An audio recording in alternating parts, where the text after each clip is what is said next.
حضرت کعب بن عجرہ رضی اللہ تعالی عنہ سے مروی ہے کہ رسول اللہ صلی اللہ تعالی علیہ وسلم نے ایک دن ارشاد فرمایا ممبر لے آؤ، ممبر لے آؤ۔ پھر جب آپ پہلے درجے پر آپ نے قدم رکھا، آپ چڑھے تو فرمایا آمین، دوسرے درجے پر چڑھے تو پھر فرمایا آمین، تیسرے درجے پر بھی فرمایا آمین۔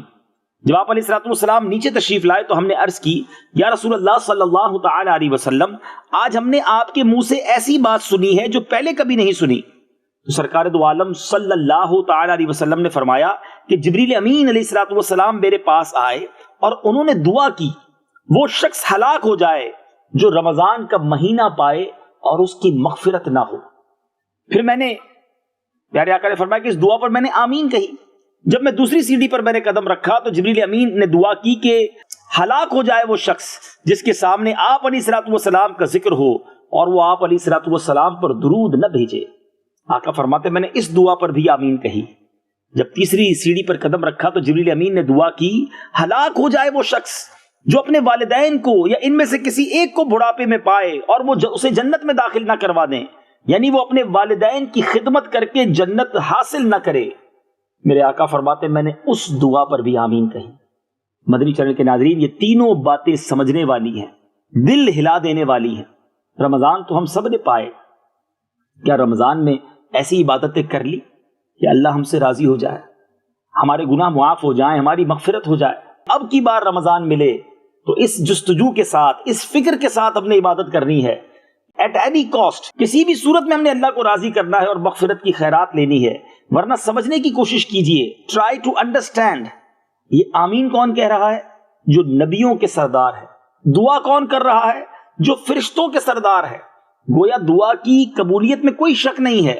جس کو بھی رمضان ملا اور وہ نہ بخشا گیا، اس نے ایسے کام نہ کیے کہ اللہ اس کی بخشش کرے، ہلاکت اس کا مقدر ہو جائے گی۔ دوسری بات، وہ شخص جس کے سامنے نبی پاک علیہ الصلوۃ والسلام کا ذکر ہو اور وہ درود نہ پڑھے، اس کی ہلاکت کی دعا جبریل امین نے کی اور نبی پاک علیہ الصلوۃ والسلام نے آمین ارشاد فرمایا۔ اب آپ سوچئے میٹھے اسلامی بھائیوں کہ یہ کتنا نارمل سمجھتے ہیں ہم کہ ٹھیک ہے درود نہ بھی پڑھا تو کوئی پرابلم نہیں میرے میٹھے اسلامی بھائیوں، ابھی ایک اور حدیث بھی میں نے آپ کو سنانی ہے۔ درود نہ پڑھنا، اور خاص طور پر جب نام نامی اسم گرامی لیا جائے، نبی پاک صلی اللہ تعالی علیہ وسلم کا ذکر خیر ہو، اب درود پڑھنا لازم ہے۔ البتہ علماء ایک بڑا پیارا طریقہ بتاتے ہیں کہ بعض اوقات ہم کسی محفل میں جاتے ہیں، اجتماع میں جاتے ہیں جہاں بار بار نبی پاک صلی اللہ تعالی علیہ وسلم کا نام نامی لیا جاتا ہے۔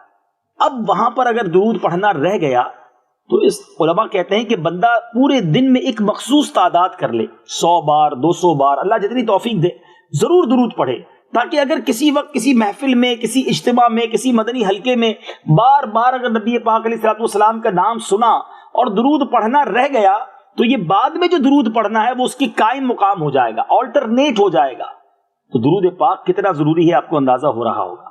اور تیسری بات، جن کے والدین ہیں اور والدین کی خدمت نے اسے جنت میں نہ پہنچایا، وہ بھی ہلاک ہو جائے، یہ دعا ہوئی اور نبی پاک نے آمین کہی۔ اے وہ خوش نصیبوں جن کے ماں باپ زندہ ہیں، خدمت کیجئے، دعائیں لیجئے، برکتیں لوٹ لیجئے۔ ماں باپ راضی ہیں تو رب بھی راضی ہو جائے گا۔ کہیں ایسا نہ ہو کہ ماں باپ ناراض ہی دنیا سے چلے جائیں۔ وہ بچے جو اپنے ماں باپ کو ستاتے ہیں، بدتمیزی کرتے ہیں، بلند آواز میں ان سے بات کرتے ہیں، ان کا کہنا نہیں مانتے، ایسا نہ کرو۔ پوچھو ان سے جن کی ماں چلی گئی ہے، پوچھو ان سے جن کا والد نہیں ہے۔ یہ وہ نعمتیں ہیں، یہ وہ برکتیں ہیں کہ ان کو محبت سے دیکھ لیں تو حج مبرور کا ثواب ہے، مقبول حج کا ثواب ہے۔ ان کی دعا مل جائے تو طوفان ٹل جاتے ہیں۔ ماں باپ کی خدمت کیجئے، کیونکہ ان کی خدمت کر کے جنت پانا یہ ہمارے لیے ویسے بھی ضروری ہے، کیونکہ جو ایسا نہ کر سکا وہ ہلاک و برباد ہو جائے گا۔ اے کاش دل میں اتر جائے میری بات۔ صلو علی الحبیب صلی اللہ تعالی علی محمد۔ مجھے اپنی اور ساری دنیا کے لوگوں کی اصلاح کی کوشش کرنی ہے۔